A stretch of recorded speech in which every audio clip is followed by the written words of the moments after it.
News first channel ವೀಕ್ಷಕರಿಗೆ ಭವಿಷ್ಯ ಈ ದಿನ ಕಾರ್ಯಕ್ರಮಕ್ಕೆ ಸ್ವಾಗತ. ಮೊದಲು ಮೇಷರಾಶಿ.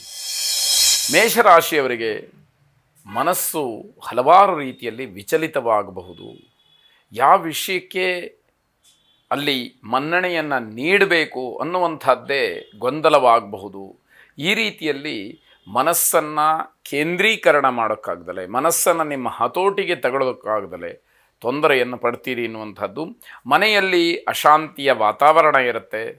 ಅದನ್ನು ಸ್ವಲ್ಪ ಮಟ್ಟಿಗೆ ತಿಳಿಗೊಳಿಸಿ ಮನಸ್ಸಿನಲ್ಲಿ ಮನೆಯಲ್ಲಿ ಶಾಂತಿಯನ್ನು ತಂದುಕೊಳ್ಬೇಕಾದಂಥದ್ದು. ಮಕ್ಕಳಿಂದ ಸಂತೋಷವಾಗತ್ತೆ. ಮಕ್ಕಳ ಸಾಧನೆ, ಅವರ ವಯಸ್ಸಿಗೆ ಅನುಗುಣವಾದಂತಹ ಒಂದು ಸಮಾಧಾನಕರವಾದಂತಹ ವಿಚಾರಗಳು, ಓದು, ನೌಕರಿ, ಜೀವನದಲ್ಲಿ ಅವರು ವ್ಯವಸ್ಥಿತವಾಗಿ ಇರತಕ್ಕಂತಹ ರೀತಿ, ಇವೆಲ್ಲವನ್ನು ನೋಡಿದಾಗ ಸಂತೋಷ ಸಿಕ್ಕುವಂಥದ್ದು. ಸ್ವಂತ ಭೂಮಿಯನ್ನು ಮಾಡುವಂತಹ ವಿಚಾರ ಮುನ್ನಡೆಗೆ ಬರುತ್ತೆ. ಜೊತೆಗೆ ಇರತಕ್ಕಂತಹ ಒಂದು ಆಸ್ತಿಯನ್ನು ಅಥವಾ ಜಮೀನನ್ನು, ಜಾಗವನ್ನು ರಕ್ಷಣೆ ಮಾಡ್ತಕ್ಕಂತಹ ವಿಚಾರವೂ ಕೂಡ ಅಲ್ಲಿ ಮುನ್ನೆಲೆಗೆ ಬರುವಂಥದ್ದಾಗತ್ತೆ. ಹಣ ಇರುತ್ತೆ, ಆದರೆ ಅನುಭವಿಸುವಂತಹ ಯೋಗ ಕಡಿಮೆ. ಕೆಲವರಿಗೆ ಖರ್ಚು ಮಾಡಬೇಕು ಅಂತಂದರೆ ಮನಸ್ಸು ಬರೋದಿಲ್ಲ. ಬೇರೆ ಯಾರಿಗೂ ಖರ್ಚು ಮಾಡೋದು ಬೇಡ, ಅವರ ಸ್ವಂತಕ್ಕಾದರೂ ಒಂದಷ್ಟನ್ನು ಖರ್ಚು ಮಾಡಿಕೊಂಡು ಅವರು ಚೆನ್ನಾಗಿರಬೇಕು, ಸಮಾಧಾನವಾಗಿರಬೇಕು, ನೆಮ್ಮದಿಯಾಗಿರಬೇಕು ಅನ್ನುವಂಥದ್ದಿಲ್ಲ. ಏನಿರುತ್ತೋ ಆ ಕ್ಷಣಕ್ಕೆ ಅಷ್ಟೇ ಸಾಕು ಅನ್ನುವಂಥದ್ದು, ಯಾರಿಗೋಸ್ಕರ ಕೂಡಿಡಬೇಕು ಅನ್ನುವಂಥದ್ದು ಗೊತ್ತಾಗಬೇಕು. ತಾವೇ ಅದನ್ನು ಅನುಭವಿಸ್ಲಿಲ್ಲ ಅಂತಾದರೆ ತಾವು ಕಷ್ಟಪಟ್ಟು ಸಂಪಾದನೆ ಮಾಡಿ ಪ್ರಯೋಜನ ಏನು ಅನ್ನುವಂಥದ್ದು ಪ್ರಶ್ನೆಯಾಗತ್ತೆ. ಆಶ್ಚರ್ಯ ಹುಟ್ಟಿಸುವ ಹಾಗೆ ತುಂಬ ಸೌಮ್ಯವಾಗಿದ್ದುಬಿಡ್ತೀರಿ. ಇವತ್ತು ನಿಮ್ಮ ಸ್ವಭಾವ ಅದಲ್ಲ, ನಿಮ್ಮ ಗುಣಲಕ್ಷಣ ಅದಲ್ಲ, ಆದರೂ ಕೂಡ ತುಂಬ ಸೌಮ್ಯಕ್ಕೆ ಮರೆ ಹೋಗ್ತಕ್ಕಂಥದ್ದು, ಮೌನಕ್ಕೆ ಶರಣು ಹೋಗ್ತಕ್ಕಂಥದ್ದಾಗತ್ತೆ. ಅದು ವಿಚಿತ್ರ ಅಂತ ಹೇಳಿ ಅನಿಸುವಂಥದ್ದು. ವಿಘ್ನೇಶ್ವರನನ್ನು ಪ್ರಾರ್ಥನೆ ಮಾಡಿ ಶುಭವಾಗಿ. ವೃಷಭ ರಾಶಿ. ಅನುಕೂಲ ಇದ್ದಾಗ ಖುಷಿ ಪಡಿ. ಆಲೋಚನೆ ಮಾಡುವಂಥದ್ದು ಬೇಡ, ಯೋಚನೆ ಮಾಡುವಂಥದ್ದು ಬೇಡ. ಯಾವಾಗ ಭಗವಂತನ ಅನುಗ್ರಹದಿಂದ ನಿಮಗೆಲ್ಲವೂ ಸಿಕ್ಕಿದೆಯೋ ಅದನ್ನು ನೀವು ಉಪಯೋಗ ಮಾಡಿಕೊಳ್ಳಿ, ವಿನಿಯೋಗ ಮಾಡಿಕೊಳ್ಳಿ, ಸಂತೋಷಪಡಿ. ಬೇರೆಯವರಿಗೆ ಮಾದರಿಯಾಗಿ, ಬೇರೆಯವರಿಗೆ ಕೈಲಾದಷ್ಟು ಸಹಾಯವನ್ನು ಮಾಡಿ, ಯೋಗ್ಯವಾದಂತಹ ಕೆಲಸಗಳನ್ನು ಮಾಡಿ ಅನ್ನುವಂಥದ್ದು ಸಲಹೆ. ಆದಾಯಕ್ಕಿಂತ ಖರ್ಚು ಹೆಚ್ಚು, ಆದರೂ ಕೂಡ ಹಣ ಭಗವಂತನ ಅನುಗ್ರಹದಿಂದ ನಿಮಗೆ ಸಿಕ್ಕಿದೆ, ಇದೆ ನಿಮ್ಮ ಹತ್ರ, ಖರ್ಚು ಮಾಡಿ ಅನ್ನುವಂಥದ್ದು. ವೃತ್ತಿಯಲ್ಲಿ ಅಧಿಕಾರಿಗಳಿಂದ ಸೂಚನೆ ಬರಬಹುದು, ಅದು ಸ್ವಲ್ಪ ಬೇಸರವಾಗುತ್ತೆ. ಏನೋ ನಿಮ್ಮ ಕೆಲಸಕ್ಕೆ ಸಂಬಂಧಪಟ್ಟ ಹಾಗೆ ಒಂದಷ್ಟು ಸೂಚನೆಗಳನ್ನು ಕೊಟ್ಟಾಗ ನಾನು ಮಾಡ್ತಾ ಇರತಕ್ಕಂತಹ ಕೆಲಸ ಸರಿಯಾಗಿಲ್ವೇ ಅನ್ನುವಂಥದ್ದು ನಿಮಗೆ ಅನ್ನಿಸ್ಬಹುದು. ಆ ರೀತಿಯಾದಾಗ ಒಮ್ಮೆ ಪರಾಮರ್ಶೆಯನ್ನು ಮಾಡಿಕೊಳ್ಳಿ. ಯಾವುದೇ ರೀತಿಯ ಕೆಟ್ಟ ನಿರ್ಧಾರಗಳು ಬೇಡ. ನಿಮ್ಮ ಸರಿತಪ್ಪುಗಳ ಬಗ್ಗೆ ವಿವೇಚನೆಯಿಂದ ನೀವು ಗಮನಿಸಿದರೆ ಎಲ್ಲವೂ ಕೂಡ ತಿಳಿತಕ್ಕಂಥದ್ದಾಗತ್ತೆ. ಮನೆಯವರ ಸಲಹೆ ನಿಮಗೆ ಇಷ್ಟ ಆಗೋದಿಲ್ಲ. ಮನೆಯವರು ಏನೋ ಒಂದಷ್ಟು ಸಲಹೆಗಳನ್ನು ಕೊಡ್ತಾರೆ, ಯಾವುದೋ ವಿಚಾರಗಳಲ್ಲಿ ಹೀಗೆ ಬೇಡ, ಹಾಗೆ ಬೇಡ, ಈ ರೀತಿಯಲ್ಲಿ ಮಾಡಿ ಅನ್ನುವಂಥದ್ದು, ಅದು ಯಾವುದೂ ಕೂಡ ನಿಮ್ಮ ಮನಸ್ಸಿಗೆ ಹತ್ತಿರ ಆಗುವಂಥದ್ದಾಗಿರೋದಿಲ್ಲ. ಅದೆಲ್ಲವನ್ನು ಸಾರಾಸಗಟಾಗಿ ತಿರಸ್ಕಾರ ಮಾಡ್ತೀರಿ. ದೈವಭಕ್ತಿ ಇಟ್ಟುಕೊಂಡ್ರೆ ನಿಮಗೆ ಶುಭ ಇದೆ ಅನ್ನುವಂಥದ್ದು. ಸಂಕಟದಿಂದ ಪಾರಾಗ್ತೀರಿ.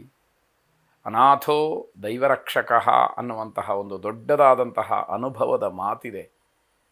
ಯಾರ ಜೊತೆಯಲ್ಲೂ ಕೂಡ ಇರೋದಿಲ್ಲ, ಯಾವಾಗಲೂ ಅವ್ರನ್ನೆಲ್ಲರನ್ನೂ ಕಾಪಾಡ್ತಕ್ಕಂಥವನು ಭಗವಂತ ಅಂತ ಹೇಳಿ. ಆದ್ದರಿಂದ ಭಗವಂತನ ಮೊರೆ ಹೋಗಿ ಪ್ರೀತಿಯಿಂದ, ಶುದ್ಧವಾದಂತಹ ಮನಸ್ಸಿನಿಂದ, ನಂಬಿಕೆಯಿಂದ ಭಗವಂತನನ್ನು ಸ್ಮರಿಸಿ ಆ ಭಗವಂತ ನಿಮಗೆ ಅನುಗ್ರಹವನ್ನು ಮಾಡ್ತಾನೆ ಎನ್ನುವಂಥದ್ದು. ಅನುಚಿತವಾದಂತಹ ಕೆಲಸಗಳ ವಿಚಾರವನ್ನೇ ಮಾಡೋದಕ್ಕೆ ಹೋಗಬೇಡಿ. ನಿಮ್ಮ ಯೋಗ್ಯತೆಗೆ, ನಿಮ್ಮ ಸ್ಥಾನಮಾನಕ್ಕೆ ಅದು ಯಾವುದೂ ಕೂಡ ಸೂಕ್ತವಾದಂತಹ ಕೆಲಸ ಅಲ್ಲ ಅಂತ ಹೇಳಿ ಅನಿಸುತ್ತೋ, ಅದು ಗೊತ್ತಾಗುತ್ತೋ, ಆ ವಿಚಾರಕ್ಕೆ ಹೋಗಬೇಡಿ ಎನ್ನುವಂಥದ್ದು. ಗಾಯತ್ರಿ ಮಂತ್ರವನ್ನು ಶ್ರವಣ ಮಾಡಿ, ಗಾಯತ್ರಿ ದೇವಿಯನ್ನು ಪ್ರಾರ್ಥನೆ ಮಾಡಿ ಶುಭವಾಗಿ. ಮಿಥುನ ರಾಶಿ. ವಿದ್ಯಾರ್ಥಿಗಳಿಗೆ ತಮ್ಮ ಓದಿನ ವಿಚಾರದಲ್ಲಿ ಅಡ್ಡಿ ಆತಂಕಗಳು ಬರುತ್ತೆ, ಅಡಚಣೆ ಉಂಟಾಗುತ್ತೆ, ತುಂಬ ಬೇಸರವನ್ನು ಮಾಡಿಕೊಳ್ತೀರಿ. ದಾಂಪತ್ಯದ ವಿಚಾರ ತುಂಬ ಏರಿಳಿತಗಳಿಂದ ಕೂಡಿರುತ್ತೆ. ಅದು ಮನಸ್ಸಿಗೆ ಏನೋ ಒಂದು ರೀತಿಯಲ್ಲಿ ಆತಂಕವನ್ನು ಹುಟ್ಟುಹಾಕುವಂಥದ್ದಾಗತ್ತೆ. ಹೀಗೆ ಮುಂದುವರೆದು ಬಿಟ್ಟರೆ ಜೀವನ ಹೇಗೆ ಅನ್ನುವಂಥದ್ದು ಪ್ರಶ್ನೆಯಾಗಿ ಉಳ್ಕೊಳ್ಳುತ್ತೆ. ವೃತ್ತಿಪರರಿಗೆ ಅನುಕೂಲ ಇರತಕ್ಕಂತಹ ದಿವಸ. ನಿಮ್ಮ ವೃತ್ತಿಯಲ್ಲಿ ಏಳಿಗೆಯನ್ನು, ಅಭ್ಯುದಯವನ್ನು ಕಾಣಲಿಕ್ಕೆ ಅವಕಾಶ ಇದೆ. ಹೆಂಗಸರಿಗೆ ಹೊಟ್ಟೆಗೆ ಸಂಬಂಧಪಟ್ಟ ಹಾಗೆ ಸ್ವಲ್ಪ ತೊಂದರೆ ಕಾಣಿಸ್ಕೊಳ್ಬಹುದು, ತಾತ್ಸಾರ ಮಾಡಬೇಡಿ ಅನ್ನುವಂಥದ್ದು ಎಚ್ಚರಿಕೆ. ಬಂಧುಗಳ ನೆರವು, ನಿಮಗೆ ಉತ್ತಮವಾದಂತಹ ಸಹಕಾರ, ಸಹಾಯ ಇವೆಲ್ಲವೂ ಕೂಡ ಸಿಕ್ಕುವಂಥದ್ದು. ಒಳ್ಳೆಯ ಕೆಲಸಕ್ಕೆ, ಅಗತ್ಯ ಇರತಕ್ಕಂತಹ ಕೆಲಸಕ್ಕೆ ಆ ಸಹಾಯ ಸಹಕಾರಗಳನ್ನು ವಿನಿಯೋಗ ಮಾಡಿಕೊಳ್ಳಿ. ಎದುರಾಳಿಗಳಿಗೆ ಹೆದರಿಕೆಯನ್ನು ಹುಟ್ಟಿಸ್ತೀರಿ. ನಿಮ್ಮ ವಿರೋಧಿಗಳು ನಿಮ್ಮ ಎದುರು ನಿಂತು ಮಾತಾಡೋದಾಗಲಿ, ನಿಮಗೇನೋ ತೊಂದರೆ ಕೊಡುವಂಥದ್ದಾಗಲಿ ಯಾವುದೂ ಕೂಡ ಈ ದಿವಸ ಇರೋದಿಲ್ಲ ಅಂತ ಅರ್ಥ. ಧನ್ವಂತರಿ ಮಹಾವಿಷ್ಣುವನ್ನು ಪ್ರಾರ್ಥನೆ ಮಾಡಿ. ಶುಭವಾಗಿ. ಕರ್ಕಾಟಕ ರಾಶಿ, ಮನೆಯಲ್ಲಿ ಮಂಗಳ ಕಾರ್ಯ, ವಿವಾಹದ ವಿಚಾರ ಬಂದು ಮನೆಯಲ್ಲಿ ಎಲ್ಲರಿಗೂ ಕೂಡ ಸಂತೋಷವನ್ನು ತರತಕ್ಕಂಥದ್ದಾಗತ್ತೆ.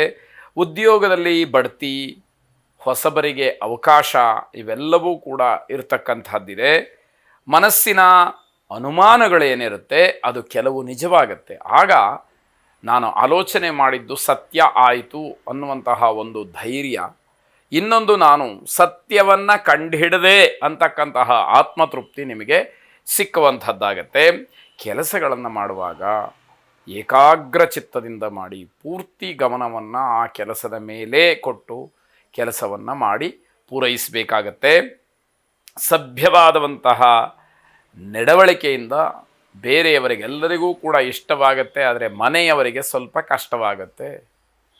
ಯಾಕೆ ಇವರು ಹೀಗೆ ಆಡ್ತಾರೆ ಅಂತ ಹೇಳಿ ಮನೆಯವರು ಅಂದ್ಕೊಳ್ತಾರೆ, ಆದರೆ ಬೇರೆಯವರು ಅದನ್ನು ಇಷ್ಟಪಡ್ತಾರೆ, ಒಪ್ಕೊಳ್ತಾರೆ ಅಂತಕ್ಕಂಥದ್ದು. ಖಾಸಗಿ ಕ್ಷೇತ್ರದಲ್ಲಿ ಕೆಲಸ ಮಾಡ್ತಕ್ಕಂಥವರಿಗೂ ಕೂಡ ಸಿಹಿ ಸುದ್ದಿಯಿಂದ ಮನಸ್ಸಿಗೆ ಸಂತೋಷವಾಗುವಂಥದ್ದು. ಸಾಲಗ್ರಾಮ ಮಹಾವಿಷ್ಣುವನ್ನು ಪ್ರಾರ್ಥನೆ ಮಾಡಿ. ಶುಭವಾಗಿ.